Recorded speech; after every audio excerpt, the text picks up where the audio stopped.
Welcome to Cali's Take. If you haven't already, please like, subscribe. Also hit the notification bell so you can get the newest content first. But hey, let's just go ahead and jump right in. So it looks like the Clippers superstar Kawhi Leonard is starting to show his face again. He's starting to come outside. And what I mean by that is you're starting to see Kawhi Leonard jump out of his shell a little bit more. Now, of course, we all know he started out slow this season, missed a lot of games in the beginning, and the Clippers just look like a Jekyll and Hyde team up and down, just as they still do. But they are currently, as we speak, on a 2-game winning streak, which is good for them because they had lost, several, their last several games, in and out, winning 1 or 2 in between here and there. But they really haven't been on a good stride lately. They've been on a downslide more than a good stride. So, I mean, just the fact of seeing them pull out a victory, yesterday against the Dallas Mavericks, once again, 112-98. I think that's almost mimic of the other score. They beat the Dallas Mavericks. But, I mean, still, Kawhi Leonard was the best player on the floor. And I think he showed everybody that he still has a lot of dominance in his game. And he's not washed. I mean, I see a lot of things on Twitter and things like that talking about Kawhi might be washed and all this other stuff, which is nonsense. Kawhi still got a lot of game left and a lot left in him. And he's got a lot more determination in his mind than what people think. A lot of people are writing him off, wrote him off, writing off the Clippers and everything like that. But Kawhi's going to give it his all. And that's one thing I always respect about the Claw. He going to give you everything he got on both ends of the floor. And really, honestly, I still think he's the best two-way player in the NBA, regardless. Personally, I think he's the best player in the NBA when healthy. I just think controlling both sides of the floor the way he does and how he does that consistently while giving you 30 points a game and doing it efficiently. Like, we don't have players that can do that in this league. He's just one of a kind to me. And as I said before, I'm not speaking like that only because he's my favorite player. I'm speaking like that because that's the type of player that he is, and he needs to be recognized for what he does. Both ends of the floor, you can't give me nobody else in the NBA that can give me dominance on both ends of the floor and give me an efficient 30 points on this end of the floor, the offensive end, and lead his team to victories while putting the team on his back, while they, have moments where they look good, they have moments where they struggle. Kawhi is usually always the most consistent, which is the reason why he's the best player on the team. But at the same time, his consistency, does wear off on players around him a lot, and it has led to championships. And hopefully, for the Clippers' sake, they're thinking that it'll lead them to a championship. So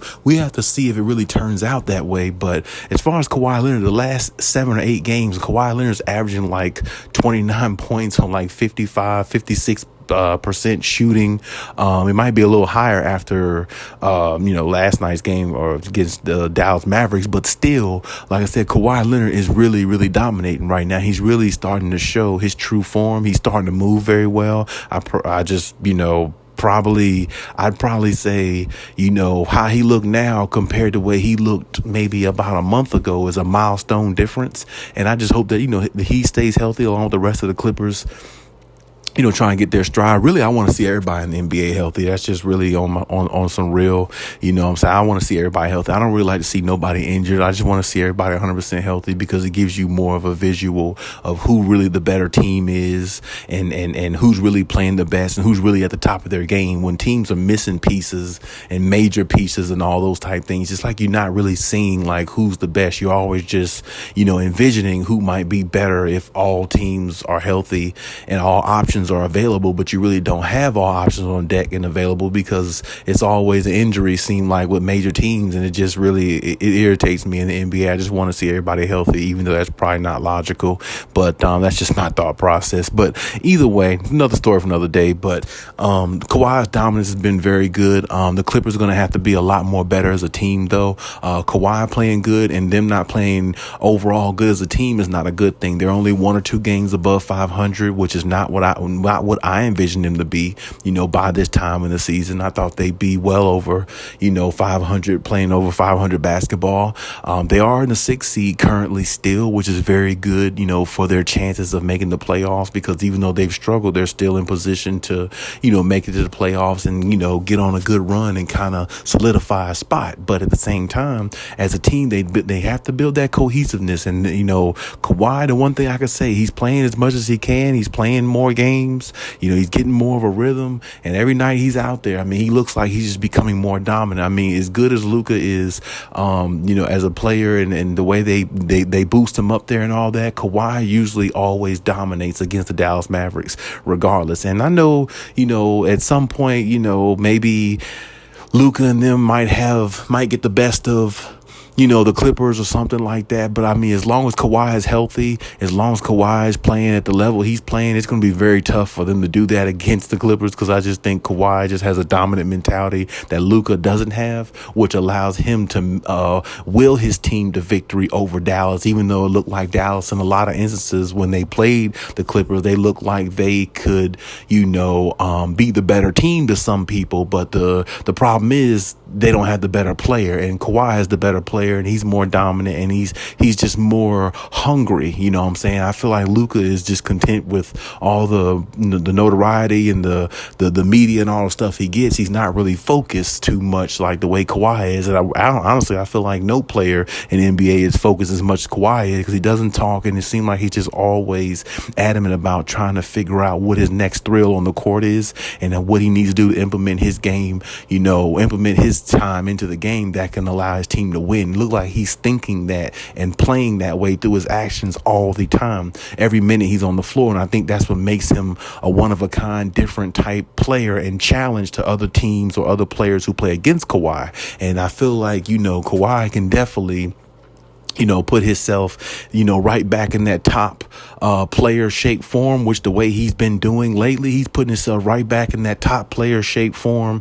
moving very well. I saw a nice move he put on Luka, going through the legs with a little crossover with a spin move off of him, lay up to the basket. I thought that was real good. I've been seeing him dunk a lot more lately, going to the rim, attacking the basket. Of course, his jumper is wet. We know that. It's 17 feet is where his office is. That's where he likes to operate, like Kobe and Mike, in which, they both definitely had an impact on his game, throughout the years from what we can see. And it's just a beautiful thing to watching Kawhi. And it's good seeing Paul George come back out there, get his stride going as well. They really need to build that chemistry amongst each other.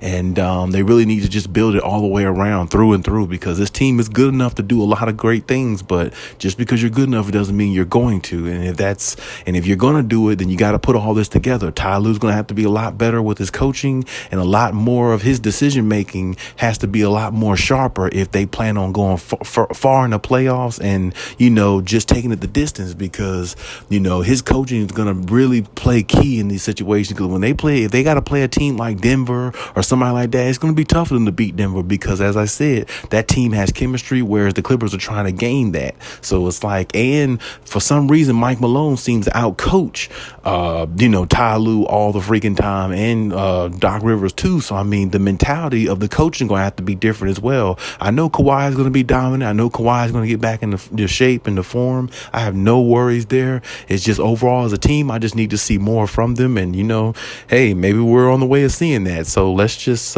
sit back and enjoy the ride. Hopefully, we see a lot better gameplay from them overall. Hopefully we'll see Kawhi Leonard just keep dominating, keep getting better, keep progressing every game, along with PG and his hamstring and everybody else on the team that might be ailing through injuries. And hopefully they put it all together, and we'll see what happens and how it turns out. But hey, that's my take on everything. Leave any comments in the comment section. Check out my other videos if you haven't. And hey, till next time.